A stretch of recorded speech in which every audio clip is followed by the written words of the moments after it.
आपके अपने YouTube channel JSKM classes पर। आज की इस वीडियो में हम बात करेंगे यूपी स्कॉलरशिप फॉर्म को लेकर के। यूपी स्कॉलरशिप फॉर्म 2025 में एक नए तरीके से भरा जाएगा। तो क्या क्या प्रोसेस है, क्या क्या रूल्स रेगुलेशन है, उन सब के बारे में आज के इस वीडियो में हम बात करने वाले हैं। सबसे पहले हमने सर्च किया है यूपी स्कॉलरशिप और ओपन होने पर कुछ इस प्रकार की इंटरफेस खुलकर सामने आता है। यहाँ पे लिखा हुआ है छात्रवृत्ति एवं शुल्क प्रतिपूर्त ऑनलाइन प्रणाली। उसी और साइड में एक पॉपअप बन के आया हुआ है जिसमें है महत्वपूर्ण तिथियां 25-26 पूर्व दसमोत्तम 9 एंड 10 एवं दसमोत्तर 11 एंड 12 के लिए यहाँ क्लिक करिए। फिर लिखा हुआ है दसमोत्तर 11 एंड 12 के अतिरिक्त तो इंटर तक आपको जानकारी चाहिए तो यहाँ पे प्रेस कीजिएगा ऊपर वाले में, और उसके ऊपर की प्रोसेस जानने के लिए नीचे में प्रेस कीजिएगा। यहाँ पर लिखा हुआ शिक्षण संस्थान में मास्टर तैयार करना, ये कॉलेज का काम होगा। दूसरी लाइन भी कॉलेज के लिए है, तीसरी लाइन भी कॉलेज के लिए है। लेकिन अगर आप थोड़ा सा नीचे यहाँ पे पॉपअप में स्क्रॉल करेंगे तो लिखा हुआ है छात्र द्वारा रजिस्ट्रेशन ऑनलाइन आवेदन जुलाई 10 2025 से, अंतिम तिथि है दिसंबर 20 2025। 10 जुलाई से फॉर्म भरना शुरू होंगे और 20 दिसंबर 2025 तक आप फॉर्म को फिल कर सकेंगे। छात्र द्वारा फाइनल प्रिंट आउट निकालना, प्रिंट आउट निकालने स्टार्ट हो जाएगा 12 जुलाई 2025। देखिए 10 जुलाई को अगर आप फॉर्म को फिल कर दे रहे हैं, रजिस्ट्रेशन कर दे रहे हैं तो आप 12 जुलाई को फॉर्म प्रिंट आउट कर सकते हैं। अगर आपने 20 दिसंबर को फिल किया है तो आप 23 दिसंबर तक अपना प्रिंट आउट निकाल सकते हैं। और साथ में दिए हार्ड कॉपी छात्र छात्राओं द्वारा वांछित संलग्नों सहित शिक्षण संस्थान में जमा किया जाना। यहाँ पर उन्होंने 2 जुलाई रखा है, 2 जुलाई रखा हुआ है कि 2 जुलाई से लेकर के दिसंबर 2025 तक फिल कर सकते हैं। फिर शिक्षण संस्थान द्वारा आवेदन पत्र को ऑनलाइन सत्यापित एवं अग्रसित करना, ये 11 जुलाई से लेकर के 10 दिसंबर 2025 तक ये करेंगे, प्रोसेस कंप्लीट करेंगे। फिर स्क्रूटनी वगैरह होता है, फिर ये जो भी आता है मतलब जो भी करेक्शन वाला आता है, ये जनपदीय स्तर डाटा शुद्ध डाटा लॉक करना, लॉक करेंगे, मॉक सर्जन करेंगे। धनराशि का अंतरण 24 जनवरी 2026 से आपके खाते में आना शुरू हो जाएगा। ये एक शॉर्ट जानकारी इन्होंने बना के रखी हुई है तो आप यहाँ से देख सकते हैं। फिर यहाँ पे साइट पे हम मिनिमाइज कर देंगे। मिनिमाइज करने पर हम क्या देखते हैं कि पूरी वेबसाइट सामने खुल करके आ जा रही है, जहाँ पे सबसे ऊपर home, students, institutes, department, reports, status, grievance, feedback and contact. Process क्या है इन्होंने यहाँ पे शो कर रखा है। इसकी जो प्रोसेस है ये रही। सबसे पहले हमें क्या करना होगा, OTR करना होगा। OTR करने के बाद फिर रजिस्ट्रेशन करना होगा। रजिस्ट्रेशन के बाद filling form and submission, form को फिल करना होगा, सबमिट करना होगा।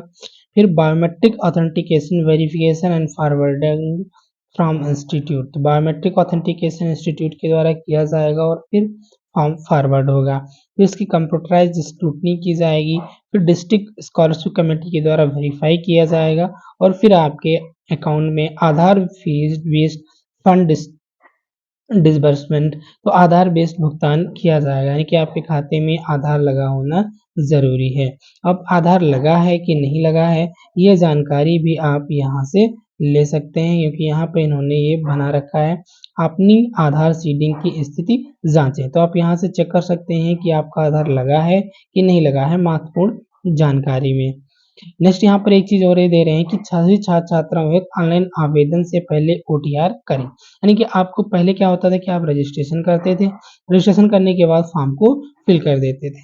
लेकिन इस बार क्या है, आपको पहले OTR भरना होगा, फिर रजिस्ट्रेशन करना होगा और फिर आप फॉर्म भरने के प्रोसेस तक पहुंच पाएंगे। और फिर यहाँ पर लिखा है समस्त छात्र छात्रा जिन्होंने अभी तक अपने बैंक खाते में आधार सीडिंग नहीं कराया है तो काल अपने संचालित बैंक खाते से आधार सीडिंग करा ले। अगर आपने अभी तक अपने आधार नहीं ऐड कराया है बैंक से जाकर के तो अभी तक आप करवा ले, करवाने के बाद ही एग्जाम ये स्कॉलरशिप फॉर्म को फिल करें। अपने भुगतान की स्थिति जानने के लिए क्लिक करें और जब फॉर्म फिल हो जाए, पेमेंट हो जाए, मतलब सबमिट कर लें, तब आप यहाँ से अपने फॉर्म की रेगुलर स्थिति जांच कर सकते हैं कि कहाँ तक पहुँचा है, कहाँ वेरिफिकेशन हुआ है। साथ में OTR कहाँ से करना है तो इन्होंने OTR का एक ऑप्शन कॉलम बना रखा है। शैक्षिक सत्र 2025-26 में उत्तर प्रदेश छात्रवृत्ति पोर्टल पर ओटीआर वन टाइम रजिस्ट्रेशन अनिवार्य कर दिया गया है। कृपया सभी छात्र छात्राएं पहले ओटीआर वन टाइम रजिस्ट्रेशन करें, उसके पश्चात ही छात्रवृत्ति के लिए आवेदन कर सकेंगे। तो सबसे पहले आपको ओटीआर करना होगा, फिल करना होगा। फिल करने के बाद ही आप अगले प्रोसेस स्टेप पर जा सकते हैं। क्योंकि पहले ओटीआर करना है, वन टाइम रजिस्ट्रेशन करना है, फिर रजिस्ट्रेशन करना है और फिर आपको फॉर्म भरने के अब जाना है, लॉगिन आपको करने को मिलेगा।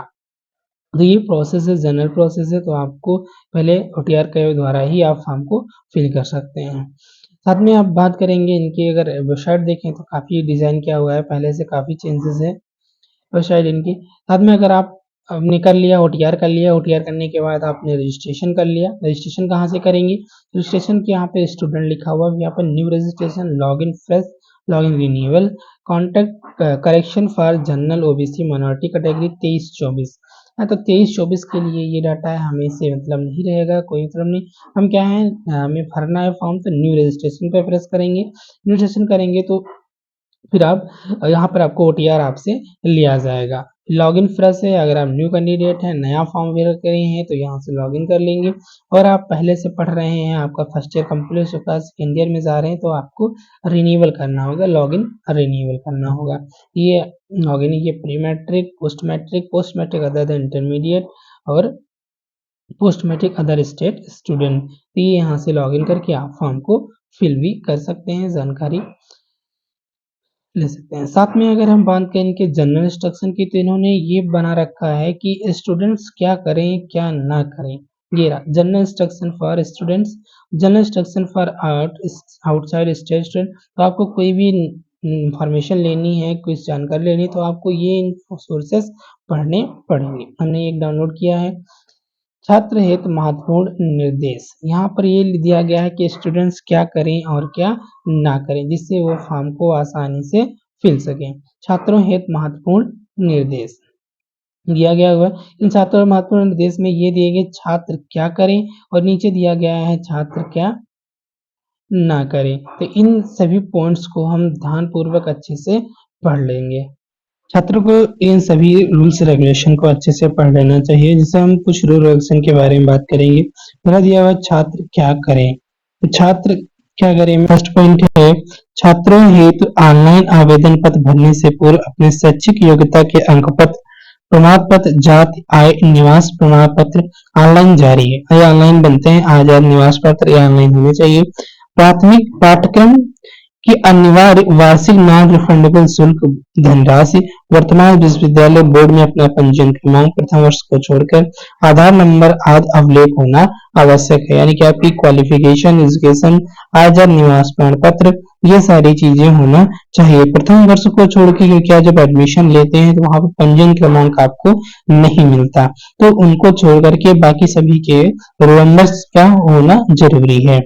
दूसरा पॉइंट दिया कि हाई स्कूल अंक ए पत्र एवं प्रमाण पत्र में अंकित नाम, पिता का नाम, लिंग एवं जन्मतिथि को का उसी तरह आधार कार्ड में अंकन होना आवश्यक है। तो अगर आपके आधार कार्ड में हाई स्कूल मार्कशीट की तरह से नाम, पिता का नाम, लिंग और जन्मतिथि में अगर कोई चेंजेस है तो उसे सही करा लें, क्योंकि अगर जो हाई स्कूल में है वही आपके आधार कार्ड पे होगा, तभी वेरीफाई होगा, वेरिफिकेशन तभी होगा, अदरवाइज वेरीफाई नहीं होगा।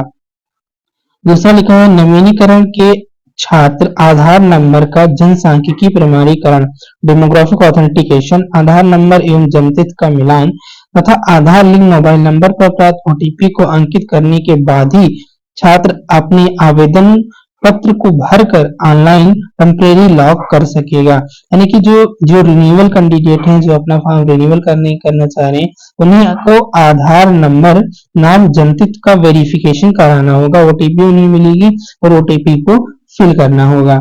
नेक्स्ट पॉइंट है नवीन छात्र डिजिटल लॉकर के माध्यम से केवाईसी कर आधार नंबर का जनसांख्यिकीय प्रमाणीकरण करने के बाद ही छात्र आवेदन पत्र को भरकर अपने ऑनलाइन टेम्परेरी लॉक कर सकेगा। तो जो नया फॉर्म भर रहे हैं, न्यू कैंडिडेट स्टूडेंट्स हैं, उनको फॉर्म भरने के लिए केवाईसी करनी होगी, और ये केवाईसी कहाँ से करेंगे, डिजिटल लॉकर, डिजी लॉकर के माध्यम से जाकर डिजी लॉकर पे अकाउंट बनाना होगा, वहां पर आपको आधार अपडेट करना होगा, तभी आप वेरीफाई कर पाएंगे। दूसरा पॉइंट है, नेक्स्ट पॉइंट है कि नवीनीकरण तथा नवीन छात्र अपने मोबाइल नंबर पर ओटीपी के माध्यम से सत्यापन करेंगे तथा छात्र द्वारा उपयोग किया गया मोबाइल नंबर एक ही आवेदन पत्र में मान्य होगा।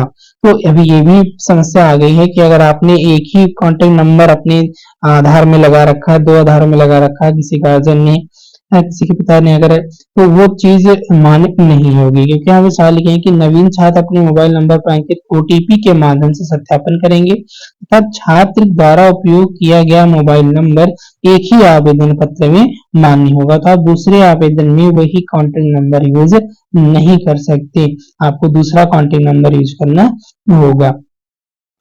नेक्स्ट पॉइंट है, आधार नंबर से सीडेड बैंक खाता एवं एनपीसीआई से मैपिंग अनिवार्य है। अगर आपने आधार में इस बैंक खाते में आधार नंबर नहीं ऐड कराया, आधार नहीं ऐड है, तो ऐड करवा लें, क्योंकि एनपीसीआई सीडिंग मैपिंग अनिवार्य है। अगर नहीं हुआ तो सीडिंग न होने पर छात्र का आवेदन पत्र पूर्ण नहीं हो सकेगा। इस कार्य को संबंधित बैंक शाखा से अनिवार्य रूप से कराया, अन्यथा की स्थिति में ट्रांजेक्शन फेल होने की संभावना रहेगी। वित्तीय वर्ष 23-24 में छात्रवृत्ति का भुगतान आधार नंबर से सीडेड बैंक खाते में ही होगा। यहाँ पे लिखे हैं वित्तीय वर्ष 23-24 लिख गया है, हालांकि 25-26 होना चाहिए जहां तक आई थिंक, क्योंकि तभी वहीं पर ही इनका भुगतान होगा। अगर बैंक में अगर नहीं लगा हुआ तो भुगतान नहीं होगा। आधार नंबर लगा होना चाहिए और वेरीफाई होना चाहिए, वहां पे जब आप चेक कर सकते हैं कि सीडेड है कि नहीं है। अगर सीडेड होगा तभी आप फॉर्म फिल भरिएगा, नहीं होगा तो पहले सीडेड करा लीजिएगा बैंक जा करके, तब फॉर्म फिल कीजिएगा। फिर एक इंपॉर्टेंट चीज यहाँ पे इन्होंने ये दे रखी है कि छात्र अपने आधार सीडेड बैंक खाते को संचालित रखें, मतलब सुचारू रखें, न्यूनतम बैलेंस बनाए रखें एवं खाते में धनराशि आने की अधिकतम लिमिट ना लगी हो तथा 3 माह में बैंक खाते में ट्रांजैक्शन अवश्य कराएं। तो यहाँ पे दो चीजें इंपॉर्टेंट है कि जो खाता है वो बंद ना हो, संचालित तो चल रहा हो, जिससे आपका आधार अटैच हो। न्यूनतम बैलेंस भी उसमें होना चाहिए, जो मिनिमम रिक्वायरमेंट दी गई है कि आपके अकाउंट में इतना मिनिमम बैलेंस होना चाहिए, वो हर बैंक का अलग अलग होता है। एवं खाते धनराशि आने की अधिकतम लिमिट न लगी हो, लिमिट भी नहीं होनी चाहिए कि आपको पता चले 10,000 आना है, आपकी लिमिट 5,000 लगी है, तो इस कंडीशन में भी आपको स्कॉलरशिप प्राप्त नहीं होगी। नेक्स्ट पॉइंट है, छात्र अपने आवेदन ऑनलाइन करने के पश्चात एवं टेम्परेरी लॉक करने के पूर्व अपना संपूर्ण विवरण यथा हाई स्कूल इंटरमीडिएट का रोल नंबर, जात, आय प्रपत्र का क्रमांक एवं आवेदन का क्रमांक, छात्र द्वारा गत परीक्षा में प्राप्त अंकों का विवरण, वर्तमान पाठ्यक्रम में प्रवेश लेने की न्यूनतम योग्यता, पाठ्यक्रम एवं पाठ्यक्रम का प्रकार, अनुमोदित वार्षिक शुल्क की धनराशि, आवेदन में अंकित की गई कैटेगरी। कहने का मतलब ये है भैया कि ये सारी चीजें, मतलब जो भी आप फिल कर रहे हैं फॉर्म में, वो एक बार चेक कर लें, आज का किया गया अंकन सावधानी पूर्वक जांच लें। जो भी आप फॉर्म फिल करवा रहे हैं उसमें कोई गलती ना हो, पूरा आप उसको अच्छे से पढ़ लें। छात्र अपना आवेदन स्वयं भरें, आप अपना आवेदन स्वयं भरें। अगर स्वयं नहीं भर पा रहे हैं तो उस कंडीशन में अगर कहीं फिल करवा रहे हैं, फॉर्म भरवा रहे हैं, तो उसकी जांच प्रिंट लेकर एवं समस्त पेजों की जांच कर लें। यदि कोई त्रुटि हो तो उसको सुधार करने के उपरांत ही आवेदन ऑनलाइन सबमिट करें। तो कहने का मतलब है, अगर आप कहीं और भरवा रहे हैं, किसी जन सेवा केंद्र से भरवा रहे हैं, तो उसकी प्रिंट निकाल करके आप अच्छे से चेक कर लें, क्योंकि कुछ चीजों पे ये करेक्शन नहीं दे रहे हैं। आवेदन पत्र सबमिट करने के उपरांत 3 दिन बाद संस्था हेतु फाइनल प्रिंट कर सकेंगे। इस आवेदन पत्र में जात, आय, निवास प्रमाण पत्र क्रमांक एवं आवेदन क्रमांक, आय तथा हाई स्कूल इंटरमीडिएट के रोल नंबर में कोई त्रुटि होगी तो उसे 3 दिनों में आपकी लॉगिन पर प्रदर्शित किया जाएगा। 3 दिन में वेरिफिकेशन कर देंगे कि इसमें से आपका अगर निवास प्रमाण पत्र, आय प्रमाण पत्र, जात प्रमाण पत्र, आवेदन क्रमांक एवं आय हाई स्कूल इंटरमीडिएट के रोल नंबर में कोई समस्या आई होगी तो आपके पोर्टल पे लॉगिन पोर्टल आप जो फिल करेंगे तो वहां पर आपको रजिस्ट्रेशन नंबर और पासवर्ड मिलेगा, उसको लॉगिन करेंगे तो लॉगिन पर ये चीजें आपकी प्रदर्शित हो रहेंगी, वहां पर दिखेंगी कि हाँ ये समस्या है। फिर है कि पाठ्यक्रम के अनिवार्य शुल्क नॉन रिफंडेबल फीस के कॉलम में शिक्षण संस्थान से जानकारी करने के बाद ही वार्षिक फीस का अंकित करें। तो नॉन रिफंडेबल फीस एक अलग वार्षिक शुल्क होती है, वो आप पहले कॉलेज से बात कर लें, फिर आप फॉर्म को फिल करें। एक पॉइंट यहाँ पर ये इम्पोर्टेंट है सभी छात्र छात्राओं के लिए। छात्र प्रथम वर्ष में धनराश न मिलने पर भी पूर्व आवेदन पत्र का अगली कक्षा में नवीनीकरण ही करे, न कि नवीन आवेदन पत्र भरे। अगर आपकी स्कॉलरशिप फर्स्ट ईयर में नहीं आ रही है तो आपको नवीनीकरण नहीं करना है, आपको उसी नवीनीकरण ही करना है कि नया फॉर्म नहीं भरना, नवीन पद आवेदन पत्र नहीं भरना है, आपको नवीनीकरण रिन्यूअल ही करना है। छात्र को नवीनीकरण हेतु आवेदन पत्र में कुछ अनिवार्य प्रविष्टियों को ही भरना होगा। कुछ चीजें ही मांगी जाएंगी जैसे कि परीक्षा के प्राप्तांक, पूर्णांक, वर्तमान पाठ्यक्रम में प्रवेश की तिथि, विश्वविद्यालय बोर्ड का अपना पंजीयन क्रमांक भरना होगा। जब आप नवीनीकरण करोगे तो आपको सिर्फ ये कुछ चीजें भरनी है जैसे कि दिया गया है यहाँ पर, इसमें विगत परीक्षा के प्राप्तांक, कितना नंबर आप प्राप्त हैं, कितना पूर्णांक था, वर्तमान पाठ्यक्रम प्रवेश की तिथि क्या थी, विश्वविद्यालय बोर्ड का पंजीकरण क्रमांक क्या था। भाई ये सारी जानकारी आपको फिल करना है। और ये भी दिया है कि प्राप्तांक को सही भरे क्योंकि इनका विज्ञान मिलान विश्वविद्यालय एजेंसी एफिलेटिंग एजेंसी अपलोड किए गए परीक्षा फल से किया जाएगा। तो आप नंबर गलत भरेंगे तो रिजल्ट इज नॉट करेक्ट लिख करके आपके फॉर्म में आएगा, तो आप नंबर सही भरे। ठीक है। नेक्स्ट, छात्र छात्राओं स्वयं का email ID, mobile number link स्वयं का मोबाइल नंबर ही दें, यानी कि कहने का मतलब जो भी आप चीजें भरें सही भरें और अच्छे से भरें। अगर रिजल्ट आपका नहीं क्लियर है, ये एक पॉइंट इंपॉर्टेंट है, रिजल्ट आपका नहीं क्लियर है तो आप रिजल्ट नॉट एट डिक्लेयर करके फिल कर सकते हैं अपने एग्जाम फॉर्म को। और साथ में ही अगर ये दिए गए हैं कि अगर आपने सस्पेक्टेड टाइम पर कि देंगे कि करेक्शन डाटा है उसको सही कर लीजिए, उसकी डेट देंगे तब आप करेक्शन करना है। अगर उस टाइम पे आप कर दे रहे हैं तभी आपका आएगा, अदरवाइज रिजेक्ट कर दिया जाएगा। क्या है, परीक्षा परिणाम न निकलने दिशा में रिजल्ट नॉट डिक्लेयर्ड के ऑप्शन के साथ आवेदन करें, लेकिन संदेहास्पद डाटा को सही करने की समयावधि में परीक्षा परिणाम न निकलने अथवा छात्र द्वारा पत्र में परीक्षा परिणाम भरकर संस्थान ने पुनः अग्रसर न कराने की दशा में छात्र का डाटा रिजेक्ट माना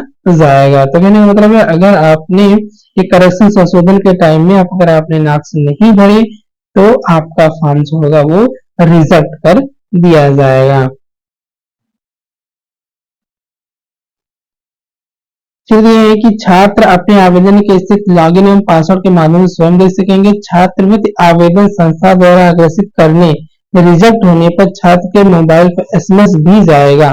संस्थान द्वारा आवेदन पत्र निर्धारित समयावधि में अग्रेसित होना आवश्यक है। अब ये चीज बढ़िया थी जो पहले ये नहीं थी कि जो भी फॉर्म इंस्टीट्यूट आपको फॉर्म फॉरवर्ड कर रहा है या रिजेक्ट कर रहा है उस चीज का एसएमएस आपको प्राप्त हो जाएगा। लॉगिन के माध्यम से भी आप चेक कर सकते हैं और एसएमएस आएगा आपके मोबाइल पर जिस मोबाइल से लगा करके आपने फॉर्म को फिल किया। ये सुविधा पहले नहीं थी। छात्र क्या ना करें, ये भी एक इम्पोर्टेंट पॉइंट है कि आप क्या करें और क्या ना करें। छात्र क्या ना करें, शिक्षा संस्थान में जमा करने के लिए आवेदन पत्र किसी अन्य व्यक्ति को ना सौंपे, शिक्षा संस्थान में स्वयं जमा करे एवं पावती रसीद प्राप्त कर ले। पावती रसीद मतलब जब आप फॉर्म प्रिंट करोगे तो वहां पे सबमिशन की रिसिप्ट आएगी जिसमें आप क्या क्या जमा कर रहे हो इसके बारे में लिखा हुआ होगा, तो वो रिसीव आप कॉलेज से जरूर प्राप्त कर लें। किसी दूसरे आवेदन पत्र में प्रयोग किए गए मोबाइल नंबर को पुनः प्रयोग करके छात्र का फाइनल प्रिंट मान्य नहीं होगा, है ना। अगर आपने एक नंबर एक फॉर्म भर चुके हैं दोबारा फिर फॉर्म भरने के लिए वही नंबर यूज कर रहे हैं तो आपको वो फॉर्म नहीं फिल होगा। पुनः उपयोग करने पर छात्र का फाइनल प्रिंट मान्य, ये फाइनल प्रिंट ही नहीं निकलेगा। दूसरा पॉइंट, नेक्स्ट पॉइंट है अपने व्यक्तिगत विवरण अभिलेख तथा आधार नंबर, स्कूल का क्रमांक और बैंक संख्या तथा आवेदन हेतु सहित पासवर्ड अन्य कोई डाटा भी अभिलेख किसी भी संज्ञा साझा न करे, यानी कि कहने का मतलब कोई भी अपनी जानकारी किसी दूसरे व्यक्ति को शेयर न करे। आवेदन भरने की अंतिम तिथि का इंतजार न करें। अंतिम फेल छात्र किसी भी दशा में छात्रवृत्ति हेतु आवेदन न करें। अगर आप फेल हो जा रहे हैं तो आवेदन फॉर्म को ना भरें, है ना। संस्थान में जमा करनी है तो आवेदन पत्र का फाइनल प्रिंट आउट निकालें। आवेदन पत्र भरा हुआ नहीं माना जाएगा, है ना। अगर आपने प्रिंट आउट नहीं निकाला है तो आवेदन पत्र भरा हुआ नहीं माना। क्या है, प्रिंट आउट बिना निकाले आवेदन पत्र भरा हुआ नहीं माना जाएगा। तो जो भी समय सारणी दी गई है उसके अंदर ही आपको सारी प्रोसेस करनी है। साथ ही में कुछ और भी इंपॉर्टेंट पॉइंट दिए गए हैं कि संशोधित प्रिंट निकालकर संस्था में जमा करने, संस्थागत करने के उपरांत संशोधित पत्र मान्य होगा। हाँ, अगर कोई आप रिजेक्शन है, आपको कोई टिट हो जा रही है, फाइनल पॉइंट भी निकाल चुके हैं, तो जब ये सस्पेक्टेड डाटा में दे तब वहां पर आप संशोधन कर सकते हैं। यहाँ पे संशोधन क्या क्या करेंगे ये भी दिया गया है कि छात्र छात्रा द्वारा आवेदन तत्पूर्ण अपूर्ण गलत प्रविष्टियां भरने पर उत्तरदायी छात्र छात्रा का ही होगा, आवेदन पर निरस्त हो जाएगा, छात्रवृत्ति निम्न नहीं होगी। यह छात्र छात्रा आवेदन करते समय अन्य किसी छात्र छात्रा का Aadhaar number, high school number, bank खाता, आय एवं जात प्रमाण पत्र तथा कोई अन्य अभिलेख प्रयोग किया जाता है तो छात्र संस्था के विरुद्ध अनावश्यक